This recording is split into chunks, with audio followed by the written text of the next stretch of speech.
জাৰি হোৱাৰ লগে লগে আমাৰ ইয়াত মডেল কোড অফ কণ্ডাক্টটো লাগু হৈ গৈছে আৰু লগে লগে আমি প্ৰথম পৰ্যায়ত সমগ্ৰ জিলাখনতে বিভিন্ন স্থানত থকা চৰকাৰী বেনাৰ পোষ্টাৰ বা প্ৰাইভেট পলিটিকেল পাৰ্টি যিবিলাক পাব্লিক প্লেচ বুলি কয় পাব্লিক প্লেচত ৰাজহুৱা স্থানত যিমান ৰাজনৈতিক দল বা চৰকাৰী নেতা মন্ত্ৰী প্ৰধানমন্ত্ৰী মুখ্যমন্ত্ৰী ফটো ইত্যাদি আছিলে ফটো সংলগ্ন যিবিলাক চৰকাৰী এডভাৰটাইজ আমি সেইবিলাক ডিফেচমেণ্ট কৰিছোঁ আৰু যিহেতু সেইবিলাক বহুত ব্যয় সাপেক্ষে বনোৱা হৰ্ডিং চৰকাৰী হৰ্ডিং মই সেইবিলাক ফালাচিয়া কৰিবলৈ দিয়া নাই কিন্তু তাক ঢাকি দিবলৈ দিছোঁ 2 মাহলৈ ঢাকি থ'ব ইলেকশ্যন পাৰ হোৱাৰ পিছত 6 তাৰিখৰ পিছত খুলি দিব ইয়াৰ উপৰি ছেকেণ্ড পৰ্যায়ত যিবিলাক পলিটিকেল পাৰ্টিৰ হৰ্ডিং বেনাৰ পোষ্টাৰ ফ্লেগ ইত্যাদি কোনো ইণ্ডিভিজুৱেল মানুহৰ কেম্পাছৰ ভিতৰত বাহিৰত নহয় কেম্পাছৰ ভিতৰত যদি তেওঁলোকৰ এইবোৰ লগোৱা আছে তেওঁলোকৰ অনুমতি সাপেক্ষে যদি লগোৱা হৈ আছে তাত আমাৰ নিৰ্বাচন আয়োগৰ ফালৰ পৰা ক'বলগীয়া একো নাই আৰু যদি ব্যক্তিজনৰ অনুমতি সাপেক্ষে অনুমতি নোলোৱাকৈ তাত লগাইছে আমি সেইসমূহ আমি হেৰি কৰি দিম আজি মই ৰাতিপুৱা এটা খবৰ পাইছিলোঁ ৰাজনৈতিক দলৰ ফ্লেগ ইত্যাদি দেখোঁতে নমাবলৈ জোৰজবস্তি আমাৰ বিষয়া কৰ্মচাৰী গৈ নমাবলৈ কৈছিলোঁ তেতিয়া মই তেখেতলোকক জনাই দিছোঁ ইণ্ডিভিজুৱেল মানুহজনৰ ঘৰৰ ভিতৰত যদি তেওঁ নিজে লগাইছে তাত নিৰ্বাচন আয়োগক ক'বলগীয়া একো নাই ইলেকশ্যন কোড অফ কণ্ডাক্ট লাগি যোৱাৰ লগে লগে আমি প্ৰথম পৰ্যায়তে আমাৰ প্ৰত্যেকটো সমষ্টিত 3টাকৈ এটা ফ্লাইং স্কোৱাড এটা মই VST এটা SST আমি তিনিটাকে প্ৰত্যেকটো সমষ্টি দিম অৰ্থাৎ আমাৰ আৰম্ভণিত আমি জাষ্ট আজি নমিনেলি কৰিছোঁ এটা দিছোঁ পৰৱৰ্তী পৰ্যায়ত নিৰ্বাচনৰ মানে আপোনাৰ লিষ্ট অফ ভেলিডলি কণ্টেষ্টিং কেণ্ডিডেট ওলাই যোৱাৰ লগে লগে আমি বেছি সষ্টম হৈ যাম প্ৰত্যেকটো সমষ্টিতে আমাৰ সম্পূৰ্ণ 27টা তিনিটা সমষ্টি 9টাকৈ 27টা আমাৰ টীম গঠন কৰা হৈছে আৰু এই টিমে আমাৰ বিভিন্ন স্থানত নাকা লগাব গাড়ী ইত্যাদি চেক কৰিব আৰু যদি কোনোবাই আমাক দুৰ্বাৰ্তা যোগে কিবা কমপ্লেইন বা কিবা আপত্তি দৰ্শাই আমি তাৎক্ষণিকভাৱে তাত গৈ 100 ঘণ্টা 100 মিনিটৰ ভিতৰত আমি সেই বস্তুটো নিষ্পত্তি কৰিম শতাংশ ভোটদান হৈছিলে এইবাৰ আমাৰ ইমান ধুনীয়া ইলেক্ট্ৰল ৰোল এখন বনাই দিছোঁ য'ত এজনৰ মৃত ব্যক্তিৰ নাম নাই ভোটাধিকাৰ 18 বছৰৰ ওপৰৰ সকলো ল'ৰা ছোৱালীৰ নাম সোমাইছে গতিকেলৈ আমি যিবিলাক আমাৰ বোগাছ ভোট আছিলে মৃত ভোট বা বিচাৰি নোপোৱা ভোট তেনেকুৱা ভোট আমি প্ৰায় 15 to 20-25 হাজাৰমান সেই ভোট কৰ্তন কৰা হৈছে সেইখিনি যেতিয়া আমি পাৰ্চেণ্টেজত কাউণ্ট কৰিম মই আশা ৰাখিছোঁ যাতে সকলো ৰাইজ ওলাই আহে আৰু তেখেতসকলে যাতে নিৰ্বাচনত ভোটদান কৰে যাতে আমাৰ পাৰ্চেণ্টেজটো 95 চুৱেগৈ ইয়াৰ উপৰিও আমাৰ নিৰ্বাচন আয়োগৰ নিৰ্দেশ অনুসৰি পোষ্টেল বেলট আমি এতিয়া BLOৰ যোগেদি ফৰ্ম 12D খন আমি আমাৰ 85 বছৰৰ ওপৰ যিমান ব্যক্তি আছে বা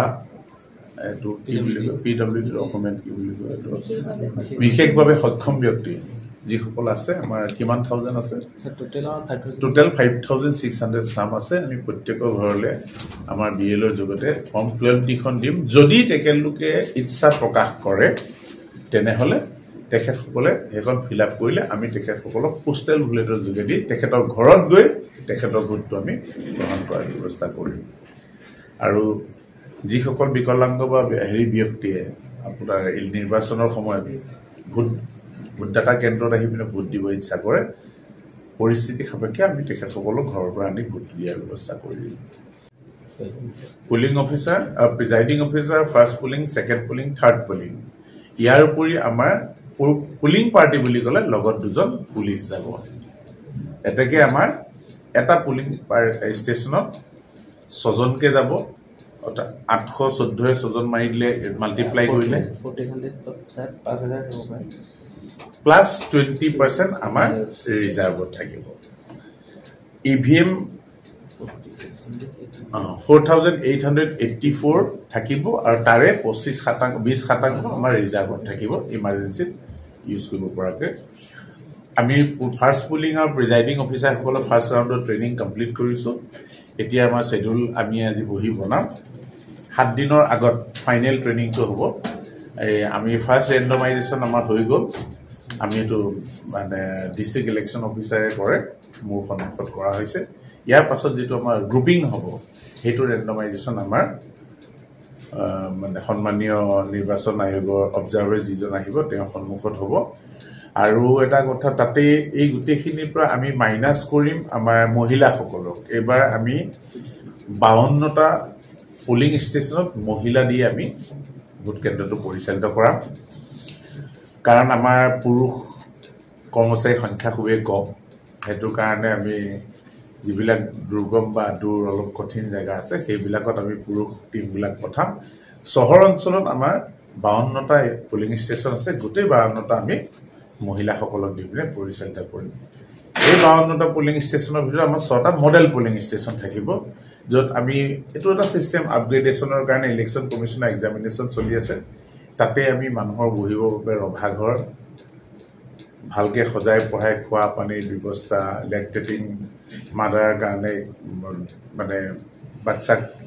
দুগ্ধ পান কৰিব পৰাকে সেপাৰেট ৰুম মানে যিখিনি ফেচিলিটি থাকে পাব্লিকৰ কাৰণে সেপাৰেট টয়লেট ইত্যাদি এই গোটেই ব্যৱস্থাখিনি কৰি দিম এই আমাৰ 6টা পোলিং ষ্টেচন গতিকেলৈ সেইখিনি আমাৰ প্ৰস্তুতি ইয়াৰ উপৰি আমাৰ মেটেৰিয়েল সেলসমূহ সকলো গঠন হৈ গৈছে ট্ৰান্সপোৰ্ট সেলত প্ৰথমতে আমাৰ অকমান সমস্যা আছিল যদি নগাঁও আমাৰ লগত ইলেকশ্যন হয় কাৰণ আমাৰ ইয়াত গাড়ীৰ সংখ্যা খুবেই কম মোক প্ৰায় 4.5 মান গাড়ী লাগে নিৰ্বাচনটো পৰিচালনা কৰিবলৈ মোৰ ইয়াত আছে আপোনাৰ গাড়ী 50 খন বাছ আছে আৰু 150 মান মানে মেজিক টাইপৰ গাড়ী আছে গতিকেলৈ এটা যেতিয়া নিৰ্বাচন আমাৰ নগাঁৱৰ লগত নহয় আমি নগাঁৱৰ কাৰ্বি আংলঙৰ সকলোখিনি গাড়ী লৈ আহিম গতিকেলৈ একদম আমাৰ একো ট্ৰান্সপোৰ্ট সেলৰ কোনো সুবিধা নাই নিৰ্বাচনত যোৱা বছৰ পাৰ্লিয়ামেণ্টাৰী নিৰ্বাচন আমাৰ চিফ ইলেকশ্যন কমিছনাৰ ছাৰে আনুষ্ঠানিকভাৱে 3টা বজাত সমগ্ৰ ভাৰতবৰ্ষতে লোকসভা নিৰ্বাচনৰ অধিসূচনা জাৰি কৰিছে এই অধিসূচনা অনুযায়ী সমগ্ৰ দেশতে 7টা ফেজত ইলেকশ্যন আৰম্ভ হ'ব ইলেকশ্যনৰ প্ৰথম ফেজৰ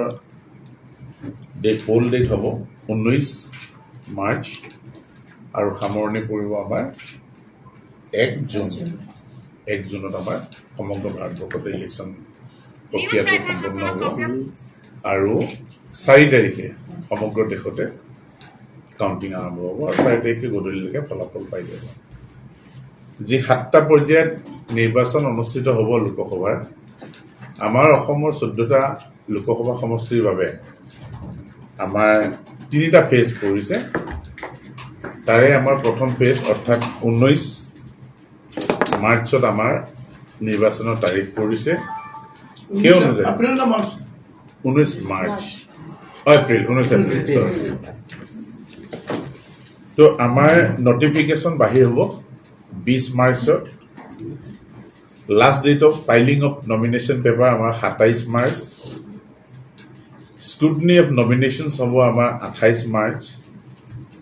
last date of withdrawal of ক্যান্ডিডেটছাৰ হ'ব আমাৰ 30 মাৰ্চ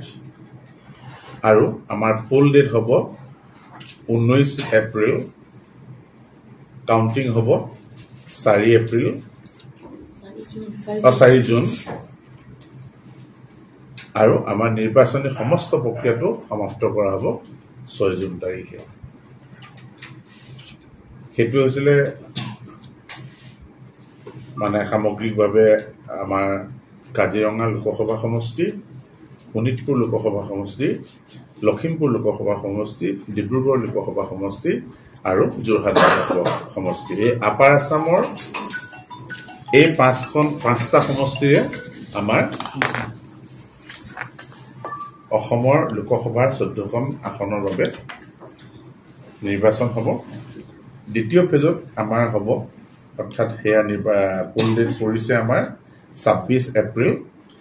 দৰং উদালগুৰি লোকসভা সমষ্টি ডিফু এছটি লোকসভা সমষ্টি কৰিমগঞ্জ জেনেৰেল লোকসভা সমষ্টি শিলচৰ অনুসূচিত জাতি লোকসভা সমষ্টি আৰু নগাঁও জেনেৰেল সমষ্টি আপোনাৰ 26 তাৰিখে ভোট গণনা ইলেকশ্যন অনুষ্ঠিত হ'ব একে ধৰণে 4 তাৰিখে কাউন্টিং হ'ব আৰু 6 তাৰিখে আনুষ্ঠানিকভাৱে ইলেকশ্যন সমাপ্তি ঘোষণা কৰা হ'ব তৃতীয় পৰ্যায়ত কোকৰাঝাৰ এছটি লোকসভা সমষ্টি ধুবুৰী জেনেৰেল সমষ্টি বৰপেটা জেনেৰেল সমষ্টি আৰু গুৱাহাটী জেনেৰেল লোকসভা সমষ্টিৰ নিৰ্বাচন অনুষ্ঠিত হ'ব 7-5 অৰ্থাৎ 7 মে 2024 তাৰিখে কাউণ্টিং 4 তাৰিখে আৰু 6 তাৰিখে আনুষ্ঠানিকভাৱে সমগ্ৰ ৰাজ্যখনতে লোকসভা নিৰ্বাচন সমাপ্তি হ'ব।